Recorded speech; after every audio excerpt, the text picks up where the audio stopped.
Sir मजदूर day ਦੇ ਵਿੱਚ ਦੇਖਿਆ ਜਾਏ ਕਿ ਅੱਜ ਛੁੱਟੀ ਹਰ ਇਨਸਾਨ ਇੰਜੋਏ ਕਰ ਰਿਹਾ ਤੇ ਅਸੀਂ ਵੇਖੋ ਇੱਥੇ ਮਜ਼ਦੂਰੀ ਕਰ ਰਹੇ ਹਾਂ। ਸਾਨੂੰ ਇੱਥੇ ਤੱਕ ਕਿ ਈਦ ਵਾਲੇ ਦਿਨ ਵੀ ਛੁੱਟੀ ਕੋਈ ਨਹੀਂ ਕਿ ਬੱਚਿਆਂ ਦੀਆਂ ਫੀਸਾਂ ਪੈਟਰੋਲ ਇਤਨਾ ਕੁ ਮਹਿੰਗਾ ਹੋ ਗਿਆ ਕਿ ਸਮਝ ਤੋਂ ਬਾਹਰ ਜਾ ਰਿਹਾ ਤੇ ਛੁੱਟੀ ਕਰੀਏ ਤੇ ਸਾਡਾ ਇੰਤਜ਼ਾਮ ਨਹੀਂ ਚੱਲਦਾ ਤੇ ਸਾਡੀ ਲਿਹਾਜ਼ਾ ਰਿਕੁਐਸਟ ਇਹ ਹੋਈ ਹੈ ਕਿ ਥੋੜਾ ਜਿਹਾ ਮਹਿੰਗਾਈ ਤੇ ਕੰਟਰੋਲ ਕੀਤਾ ਜਾਏ।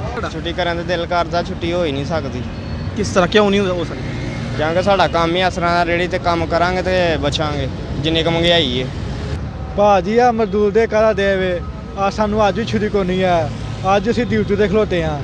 ਅੱਛਾ, ਸਾਨੂੰ ਟੁੱਕਰ ਕਿੰਨੇ ਦੇਣਾ? ਇਹਦੇ ਨਿਆਣੇ ਛੱਡ ਕੇ ਆਏ ਆ ਘਰ। ਉਹ ਕਹਿੰਦੇ ਲਿਆਓ ਪਕਾਉਣ ਲਈ। ਅਸੀਂ ਕਹਿੰਦੇ ਨਹੀਂ, ਇਮਰਾਨ ਖਾਨ ਨੂੰ ਢੀਕ ਲਈਏ ਜਾਂ ਨਵਾਜ਼ ਨੂੰ ਢੀਕੀਏ, ਉਹ ਰਾਸ਼ਨ ਭੇਜੇਗਾ। ਇਹਨੂੰ ਤਾਂ ਆਪਣੀ ਆਪਣੀ ਪਈ है। बिस्मिल्लाहिर्रहमानिर्रहीम जी, बोलो पाकिस्तान के साथ मैं हूँ आपका मेज़बान इंजीनियर मोहम्मद एहसन वड़ाइच। नाज़रीन, आज पूरी दुनिया में और पाकिस्तान में लेबर डे जो है वो मनाया जा रहा है, लेकिन लेबर जो है, जो मज़दूर है, वो आज भी काम करने पे मजबूर क्यों है? आए हम मज़दूरों से आपकी बात करवाते हैं, उनसे जानते हैं कि वो लेबर डे के हवाले से क्या कहना चाहते हैं और वो किस तरह से ये सेलिब्रेट कर रहे हैं। जी आ रहे हैं। ਭਾਜੀ ਆ ਮਜ਼ਦੂਰ ਦੇ ਕਾਹਦਾ ਦੇਵੇ ਆ, ਸਾਨੂੰ ਅੱਜ ਵੀ ਛੁੱਟੀ ਕੋਈ ਨਹੀਂ ਆ। ਅੱਜ ਅਸੀਂ ਡਿਊਟੀ ਤੇ ਖਲੋਤੇ ਆ। ਨਾ ਦਿਨ ਨਾ ਸ਼ਬਰਾਤ, ਸਾਨੂੰ ਕੋਈ ਡਿਊਟੀ ਛੁੱਟੀ ਕੋਈ ਨਹੀਂ ਹੁੰਦੀ ਸਾਨੂੰ ਹੈ। ਤੇ ਹੋਰ ਸਭ ਠੀਕ ਠਾਕ ਨੇ। ਨਾ ਸਾਨੂੰ ਮਰਾਹਨਾ ਦੇਣਾ, ਨਾ ਸਾਨੂੰ ਚੌਧਰੀਆਂ ਦੇਣਾ। ਇੱਥੇ ਅਸੀਂ ਦਿਹਾੜੀ ਲਾਣੀ ਤੇ ਖਾਣਾ ਹੈ। ਮਹਿੰਗਾਈ ਕਰਦੇ ਨੇ ਵੀ ਲੋਕ। ਮਹਿੰਗਾਈ ਸਾਡੇ ਵਾਸਤੇ, ਉਹਨਾਂ ਵਾਸਤੇ ਕੋਈ ਮਹਿੰਗਾਈ ਨਹੀਂ ਹੈ। ਮਜ਼ਦੂਰੀ ਅੱਜ ਵੀ ਕਰਨ ਦੇ ਆ। ਛੁੱਟੀ ਕਾਹਦੀ? ਛੁੱਟੀ ਹੈ ਹੀ ਨਹੀਂ ਹੈ।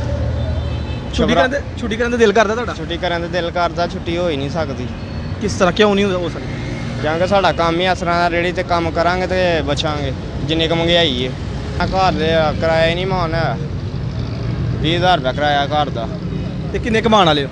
ਕਮਾਉਣ ਵਾਲੇ ਅਸੀਂ ਦੋ ਆ, ਪਿਓ ਪੁੱਤਰ ਬਸ।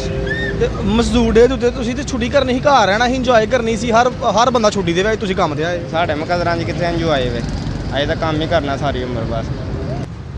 ਕਰਨੀ ਕੀ ਆ ਯਾਰ? ਸਵੇਰ ਦੇ ਆਈ ਹੂੰ ਤੇ 400 ਬਣਿਆ ਹੀ, 400 ਪੈਟਰੋਲ ਸਾਰ ਛੜਿਆ। ਘਰ ਦੇ ਲਿੱਤਰ ਫੜਿਆ ਤਾਂ ਸਾਹਮਣੇ ਜਾਣਾ ਲਿੱਤਰ ਖਾਣੇ ਨੇ ਜਾ ਕੇ। ਕੀ ਕਰੀਏ?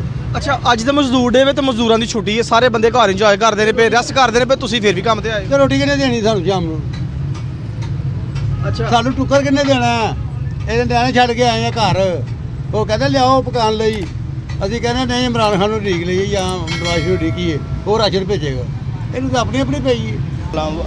ਸਰ ਮਜ਼ਦੂਰ ਡੇ ਦੇ ਵਿੱਚ ਦੇਖਿਆ ਜਾਏ ਕਿ ਅੱਜ ਛੁੱਟੀ ਹਰ ਇਨਸਾਨ ਇੰਜੋਏ ਕਰ ਰਿਹਾ ਤੇ ਅਸੀਂ ਵੇਖੋ ਇੱਥੇ ਮਜ਼ਦੂਰੀ ਕਰ ਰਹੇ ਹਾਂ। ਸਾਨੂੰ ਇੱਥੇ ਤੱਕ ਕਿ ਈਦ ਵਾਲੇ ਦਿਨ ਵੀ ਛੁੱਟੀ ਕੋਈ ਨਹੀਂ ਕਿ ਬੱਚਿਆਂ ਦੀਆਂ ਫੀਸਾਂ ਪੈਟਰੋਲ ਇਤਨਾ ਕੁ ਮਹਿੰਗਾ ਹੋ ਗਿਆ ਕਿ ਸਮਝ ਤੋਂ ਬਾਹਰ ਜਾ ਰਿਹਾ ਤੇ ਛੁੱਟੀ ਕਰੀਏ ਤੇ ਸਾਡਾ ਇੰਤਜ਼ਾਮ ਨਹੀਂ ਚੱਲਦਾ ਤੇ ਸਾਡੀ ਲਿਹਾਜ਼ਾ ਰਿਕੁਐਸਟ ਇਹ ਹੋਈ ਹੈ ਕਿ ਥੋੜਾ ਜਿਹਾ ਮਹਿੰਗਾਈ ਤੇ ਕੰਟਰੋਲ ਕੀਤਾ ਜਾਏ। ਵੇਖੋ ਕਿ ਸਾਡੇ ਨਾ ਪੈਰੀ ਜੁੱਤੀ ਹੈ, ਨਾ ਕੋਈ ਗੱਲ ਹੈ, ਨਾ ਬਾਤ ਹੈ। ਅਸੀਂ ਬਸ ਬਰਤਨ ਧੋ ਕੇ ਆਪਣਾ ਸ਼ਾਮ ਨੂੰ ਇੰਜੋਏ ਜਿਹੜਾ ਗੁਜ਼ਾਰਾ ਕਰਨੇ ਆਪੇ।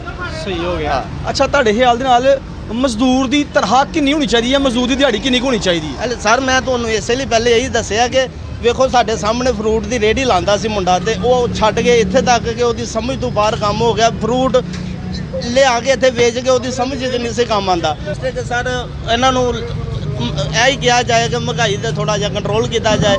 3-4 ਬੱਚੇ ਨੇ ਮੇਰੇ ਤੇ 1000 ਰੁਪਏ ਮੈਂ ਦਿਹਾੜੀ ਲੈ ਰਿਹਾ ਤੇ ਉਹਨਾਂ ਨਾਲ ਮਕਾਨ ਦਾ ਕਿਰਾਇਆ ਵੀ ਦੇਣਾ ਹੈ, ਬੱਚਿਆਂ ਦੀਆਂ ਫੀਸਾਂ ਵਗੈरह भी देनियां ने। तो लिहाजा रिक्वेस्ट ही है कि थोड़ा जा महंगाई पे कंट्रोल किया जाए।